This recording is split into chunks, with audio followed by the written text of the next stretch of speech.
President Franklin Roosevelt signs a piece of paper that makes you a criminal for owning gold.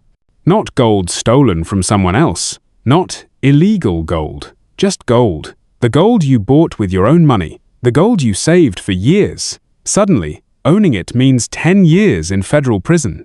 You have 30 days to turn it in. Walk into a bank. Hand over your coins, your bars, your certificates. The government pays you $20.67 per ounce. The official price. Fixed since 1879. Most Americans comply. They trust their government. This is temporary, they think. This will help us recover from the Depression. Then, 9 months later, after the government has collected most of the nation's gold, Roosevelt does something unthinkable. He changes the price. Gold is now $35 per ounce. A 69% increase overnight. The government just created $2.8 billion in value by changing a number on paper. And Americans who turned in their gold, they got $20.67. They can't buy it back. Owning gold is now illegal. It stays illegal for 41 years. The government didn't just take their gold. They stole 40% of their wealth, legally, with their full cooperation. This isn't ancient history. This is the playbook. And it's being executed again right now, in 2025, with different assets but the exact same mechanism. On January 23, 2025, President Trump signed an executive order establishing a strategic Bitcoin reserve. Read the language carefully. Strategic asset, national security, Treasury authority to acquire. This is not about crypto innovation. This is not about American leadership. This is the legal framework for confiscation. And this time, they're not just coming for your gold, they're coming for your Bitcoin, your crypto, every hard asset you own outside their control. Let me show you exactly how they'll do it, why the timeline is 2025 to 2027, and what you must do before it's too late. Because once they execute, once they confiscate and revalue, you cannot undo it. You'll either be positioned to survive, or you'll lose everything. First, understand what actually happened in 1933, because the details reveal the playbook. America is drowning in debt from World War I. Unemployment hits 25%. Banks are failing by the thousands. People are pulling deposits and demanding gold, not paper dollars, because they don't trust the paper will hold value. This creates a crisis. Under the gold standard, the Federal Reserve can't print money without gold to back it. The money supply is contracting. Deflation is destroying the economy. Roosevelt needs to break the link between dollars and gold so he can print. But he can't just abandon gold outright. That would cause panic. So he does something clever. He confiscates the gold first. Executive Order 6102 requires all persons to deliver gold coin, gold bullion, and gold certificates to a Federal Reserve Bank by May 1, 1933. Limited exceptions. You can keep 5 ounces. Jewelers can keep gold for their trade. But ordinary Americans holding gold as savings, turn it in or face $10,000 fine. That's $230,000 in today's money, and 10 years in prison. The government isn't playing around. They want the gold. They get it. Most Americans comply. The penalties are too severe, and honestly, they trust their government. This is temporary, they believe, an emergency measure. Then, in January 1934, 9 months after collection, Roosevelt signs the Gold Reserve Act. The act makes the Federal Reserve's gold property of the Treasury. Then it revalues gold from $20.67 to $35 per ounce. Here's what this accomplishes. The Treasury owns 195 million ounces of gold. At $20.67, that's worth $4 billion. At $35, it's worth $6.8 billion. The government created $2.8 billion out of thin air. In 1934, that's 43% of the entire federal budget. But the real magic is what happens to the debt. The dollar just lost 40% of its value relative to gold. Government debt is denominated in dollars. Those dollars are now worth 40% less. The government effectively erased 40% of its debt burden through confiscation and revaluation. And Americans who trusted their government and turned in their gold, they received $20.67 per ounce. Gold is now $35, but they can't buy it back. Owning gold is illegal until 1974. For 41 years, they watched the government sit on the world's largest gold reserve. while their purchasing power evaporates. By 1940, anyone who turned in gold and held dollars lost 60% or more of their wealth. This wasn't an accident. This wasn't a side effect. This was the plan. Confiscate, revalue, erase the debt, transfer wealth from citizens to government. It worked perfectly, and it's about to happen again. The United States government owes $37 trillion. Debt to GDP is 132%. In 1933, it was 40%, and they confiscated gold. Today, it's more than 3 times higher. Annual interest on the debt is $1.2 trillion, more than defense, more than Medicare. If rates stay at 5%, interest payments hit $1.8 trillion by 2027. You cannot tax your way out. Even if you taxed 100% of GDP, you couldn't pay the debt. You cannot grow your way out. The debt grows faster than the economy. You cannot cut spending enough. Interest alone consumes 6% of GDP. There's only one option, the same option Roosevelt used: confiscation and revaluation. But this time, they're not just coming for gold. January 23, 2025, Trump signs the executive order establishing a strategic Bitcoin reserve. Read the language. It's almost identical to Executive Order 6102. Bitcoin is a strategic asset vital to national security. Treasury has authority to acquire and hold Bitcoin. Federal agencies will develop digital asset management policies. The reserve is essential to American financial leadership. Now compare that to 1933. Gold was a strategic asset vital to economic stability. Treasury had authority to acquire and hold gold. Americans must deliver gold to Federal Reserve banks. Confiscation was essential to financial recovery. Strategic asset, national security, Treasury authority to acquire. This is not coincidence. This is the same playbook updated for digital assets. Here's exactly how it will unfold. Phase 1 is legal framework. That's done. The executive order is signed. Bitcoin is now officially a national security asset. When something is a national security asset, the government can do almost anything to acquire it. Emergency powers. The legal barriers fall away. Phase 2 is voluntary acquisition. The government starts accumulating Bitcoin quietly, not through market purchases that would spike the price. They seize Bitcoin from criminal enterprises. They already hold over 200,000 Bitcoin from Silk Road and other cases. They accept Bitcoin for tax payments and fines. They use government energy infrastructure to mine Bitcoin at near zero cost.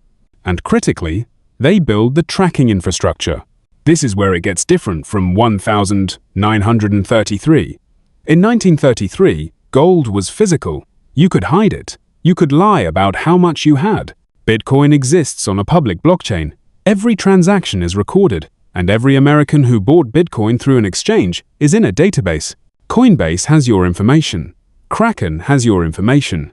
Every exchange that required identity verification reported your holdings to the IRS. They don't have to search door to door like 1933. They have a database.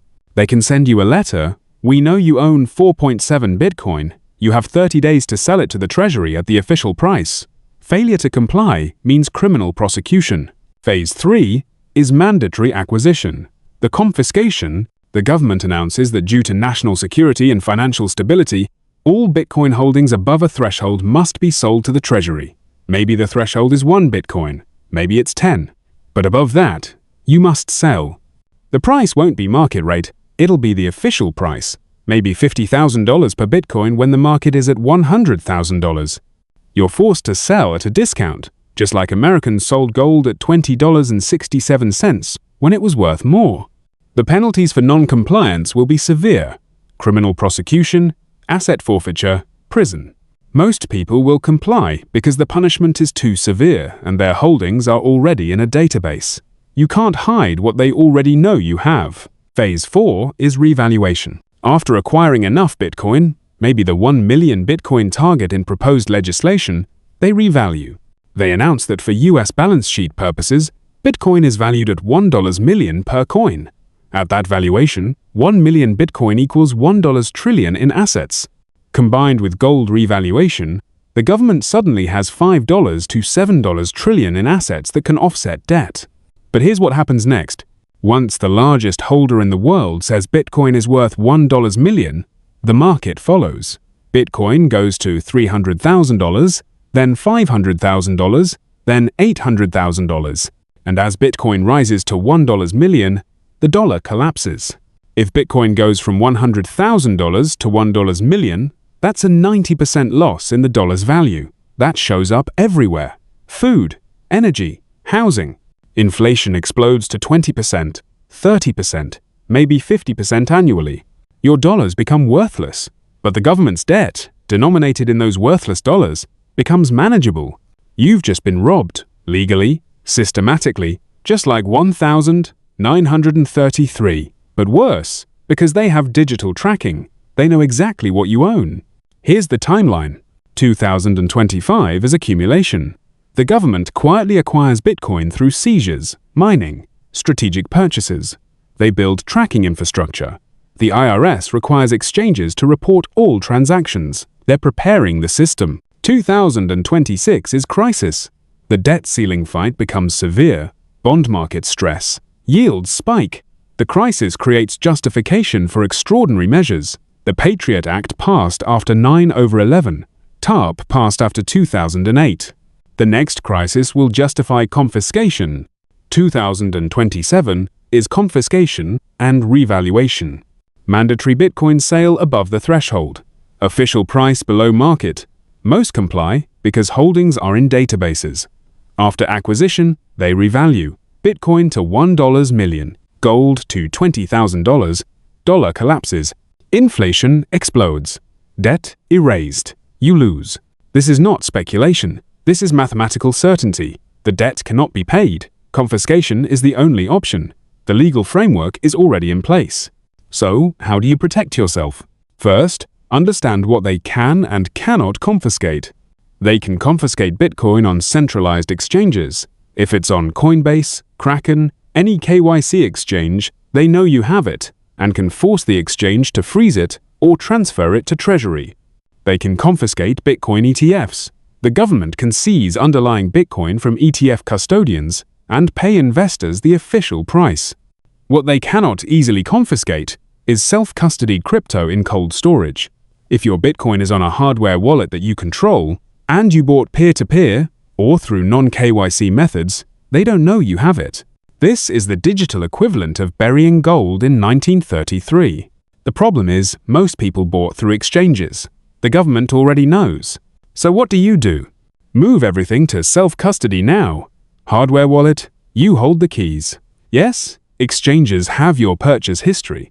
But if you move to self-custody and later claim you lost access, proving you still have it is much harder than proving you once bought it. Consider non-KYC acquisition for new purchases, peer-to-peer platforms, Bitcoin ATMs with low limits, mining. These don't create database entries. Diversified jurisdictions. Consider holding assets through entities in countries with strong property rights. Singapore, Switzerland, certain Caribbean nations. This requires professional advice, but wealthy people have always used international diversification to protect assets. Physical gold in private storage, not bank-safe deposit boxes. Banks can be ordered to freeze and inventory boxes, private vault storage or quality home safes. Understand the enforcement reality.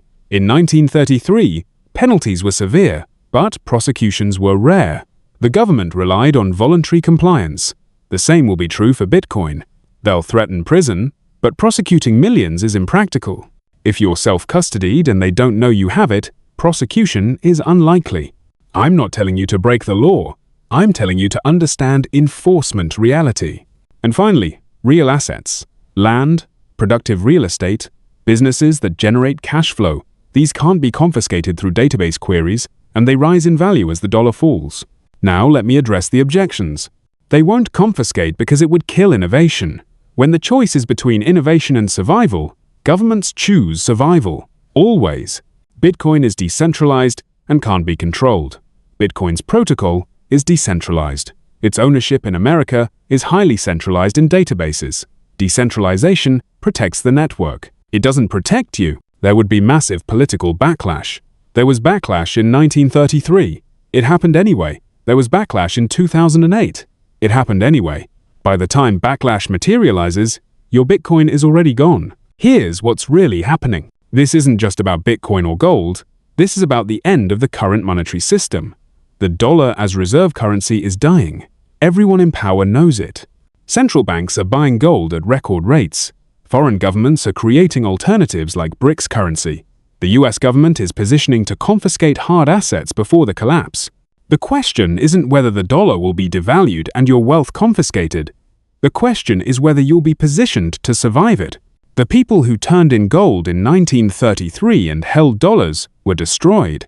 The people who hid gold, moved assets offshore, held real assets, they survived and thrived.